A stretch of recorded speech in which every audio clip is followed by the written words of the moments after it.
Sallallahu ala Muhammad Sallallahu alaihi wasallam. Bismillahirrahmanirrahim. Assalamualaikum warahmatullahi wabarakatuh.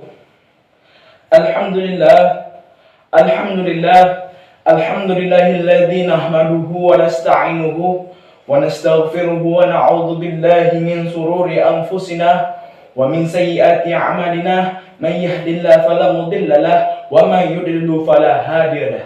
Asyhadu an la ilaha illallah wahdahu la syarika lah wa asyhadu anna Muhammadan 'abduhu wa rasuluh khataman nabiyil ladzi la nabiyya ba'dahu ila yaumil qiyamah. Allahumma shalli wa sallim ala sayyidina Muhammad wa ala alihi wa sahbihi ajma'in. Amma ba'd. Puja dan puji syukur kita hanya milik Allah Subhanahu wa taala, yang mana atas berkat rahmat beliau kita dapat kembali berhadir dalam acara kali ini. Dan tak lupa pula salawat dan salam marilah kita junjung sajikan kehadiran Nabi besar Muhammad sallallahu alaihi wasallam beserta para sahabat dan keluarga. Semoga kita yang selalu bersalawat kepada beliau mendapatkan syafaatnya di yaumil akhirat kelak. Amin ya rabbal alamin. Judul materi saya pada kesempatan kali ini adalah apa itu hawa nafsu. Hawa nafsu atau nafsu adalah sebuah rasa yang diciptakan Allah hanya untuk diciptakan kepada manusia. Sebagaimana telah Allah berfirman, laqad khalaqnal insana fi ahsani taqwim. Sesungguhnya kami telah menciptakan manusia dalam bentuk yang sempurnanya. Kita ambil contoh malaikat. Malaikat Allah ciptakan dengan akal, tetapi malaikat tidak Allah ciptakan dengan hawa nafsu. Sehingga apapun yang dilakukan oleh malaikat, tidak ada rasa ingin punya anak yang banyak, tidak ingin mempunyai istri yang cantik, tidak ada rasa ingin mempunyai ladang yang banyak, dan lain-lain sebagainya. Contoh lain kita ambil adalah hewan. Hewan Allah berikan hawa nafsu, tetapi tidak Allah berikan akal. Jadi sehingga apapun yang dilakukan hewan tidak akan mendapatkan balasan di yaumil akhirat kelak. Imam Al-Ghazali, seorang filosofi terkenal, menyebutkan bahwa nafsu terbagi menjadi 3. Yang pertama adalah nafsu amarah. Apa itu nafsu amarah? Nafsu amarah adalah nafsu yang mendorong kita kepada maksiat, mendorong kita kepada kejahatan. Contohnya mencuri, berzina, merampok, begal, dan lain-lain sebagainya. Apakah hal seperti ini dibolehkan dalam Islam? Tentu saja tidak.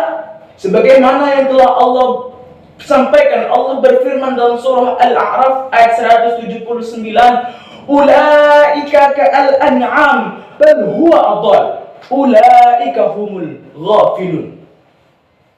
Mereka itu bagaikan hewan-hewan ternak, bahkan lebih sesat lagi.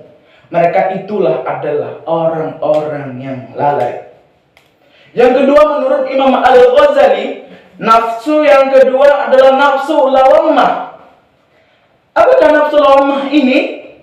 Nafsu lawamah adalah nafsu yang setengah-setengah. Kita contohkan sebagai ketika kita sholat, sehari kita sholat, besok tidak sholat, seminggu kita sholat, seminggu lagi tidak sholat, seminggu kita berpuasa, seminggu kita tidak berpuasa, dan lain-lain sebagainya. Apakah hal ini diperbolehkan dalam Islam? Tentu saja tidak. Sebagaimana yang telah Allah sampaikan, telah Allah berfirman dalam surah Al-Baqarah ayat 208 yang berbunyi, ya ayyuhalladzina amanu dukhulu fis-silmi kaffah wa la tattabi'u khutuwatis syaitan innahu lakum aduwwum mubin.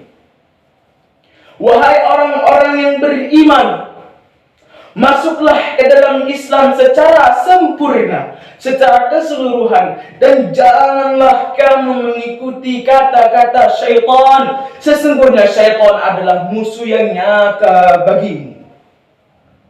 Sudah jelas bahwa nafsu lawamah ini atau nafsu setengah-setengah tidak boleh kita terapkan. Yang ketiga, menurut Imam Al-Ghazali adalah nafsu mutmainnah. Apakah nafsu mutmainnah ini? Nafsu mutmainnah ini adalah nafsu yang mendorong kita kepada kebaikan, mendorong kita kepada hal-hal yang baik. Contoh ya salat, berbakti kepada orang tua, mengaji, sedekah, dan lain-lain sebagainya. Apakah hal ini diperbolehkan? Nah, misalnya sangat diperbolehkan. Sangat diperbolehkan. Al-Fajr ayat 27 sampai 30. Ya ayyatuhan nafsul mutmainnah irji'i ila rabbiki radiyatan mardiyah fadkhuli fi ibadi wadkhuli fi jannati. Wahai jiwa yang tenang, masuklah ke dalam golonganku dan masuklah kamu ke dalam surgaku. Rasulullah SAW pernah bersabda menyangkut dengan hawa nafsu ini. Ketika itu kondisi umat Islam sedang menghadapi perang Badar, yaitu perang yang sangat besar pada masanya. Selesai perang Badar, Rasulullah SAW bersabda kepada para sahabat, wahai para sahabatku, sehabis memenangkan perang Badar ini, ada perang yang lebih besar daripada ini. Maka sontak para sahabat pun menjawab, perang apa lagi ya Rasulullah? Maka Rasulullah pun menjawab, kita akan menghadapi perang melawan hawa nafsu. Begini kerasnya hawa nafsu yang kita akan perang dalam keseharian kita sehari-hari. Begitu kerasnya Nabi Muhammad melarang kita untuk berhawa nafsu. Muncul pertanyaan pada diri kita masing-masing. Di mana hawa nafsu kita letakkan? Apakah hawa nafsu kita letakkan di nafsu amalah? Ataukah di nafsu lawamah? Apakah di nafsu mutmainnah? Kita sendirilah yang bisa menjawabnya. Mungkin hanya ini yang dapat saya sampaikan pada kesempatan kali ini. Semoga berguna bagi kita semua, terkhusus bagi yang menyampaikannya. Sesungguhnya kesempurnaan hanya milik Allah dan kesalahan datang pada diri saya sendiri.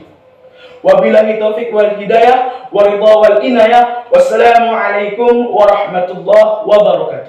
Sallallahu ala Muhammad sallallahu